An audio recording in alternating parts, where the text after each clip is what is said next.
Assalamualaikum warahmatullahi wabarakatuh. Kami ingin menjelaskan mengenai materi klasifikasi dan penggolongan biaya. Pengertian klasifikasi biaya menurut Nurlela. Klasifikasi biaya atau penggolongan biaya adalah suatu proses pengelompokan biaya secara sistematis atau keseluruhan elemen biaya yang ada ke dalam golongan-golongan tertentu yang lebih ringkas untuk dapat memberikan informasi yang lebih ringkas dan penting. Biaya dalam hubungan dengan produk dibagi menjadi 3 bagian, yaitu biaya bahan baku langsung, tenaga kerja langsung, biaya overhead pabrik. Yang pertama, biaya bahan baku langsung. Biaya bahan baku langsung adalah bahan baku yang merupakan bagian yang tidak dapat dipisahkan dari produk selesai dan dapat ditelusuri langsung kepada produk selesai. Contohnya adalah biaya untuk membeli bahan-bahan yang akan digunakan langsung dalam proses produksi seperti biji besi untuk industri logam, kain atau benang untuk industri tekstil, bahan makanan untuk industri makanan, dan sebagainya. Biaya ini termasuk biaya untuk membeli bahan baku utama yang diperlukan. 2. Tenaga kerja langsung. Tenaga kerja langsung adalah tenaga kerja yang digunakan dalam merubah mengkonversi bahan baku menjadi produk selesai dan dapat ditelusuri secara langsung kepada produk selesai. Yang ketiga, biaya overhead pabrik. Biaya overhead pabrik adalah biaya selain bahan baku langsung dan tenaga kerja langsung, tetapi membantu dalam mengubah bahan menjadi produk selesai.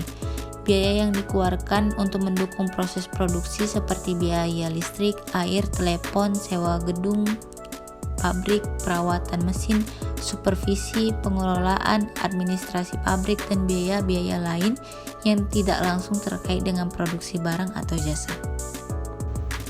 Biaya dalam hubungan dengan volume produksi dibagi menjadi 3, yaitu biaya variabel, biaya tetap, dan biaya semi. Biaya variabel adalah biaya yang berubah sebanding dengan perubahan volume produksi dalam rentang relevan, tetapi secara per unit tetap.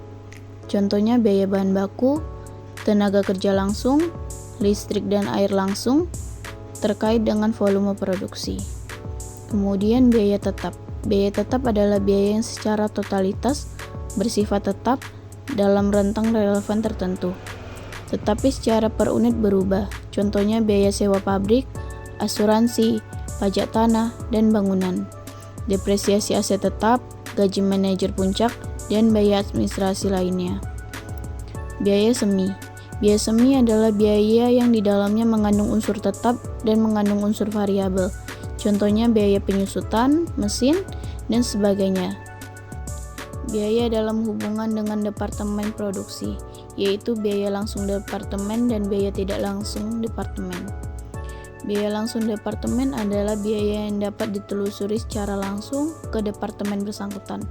Contohnya biaya bahan baku dan tenaga kerja langsung di departemen produksi, makan, atau biaya bahan baku tenaga kerja langsung di departemen produksi kimia. Biaya tidak langsung departemen adalah biaya yang tidak dapat ditelusuri secara langsung ke departemen bersangkutan. Contohnya biaya utilitas pabrik seperti listrik, air dialokasi berdasarkan luas area departemen. Seperti biaya pemeliharaan mesin umum dialokasikan berdasarkan jam kerja mesin. Selanjutnya, ada biaya dalam hubungan dengan periode waktu. Biaya ini terdiri dari biaya pengeluaran modal dan biaya pengeluaran pendapatan.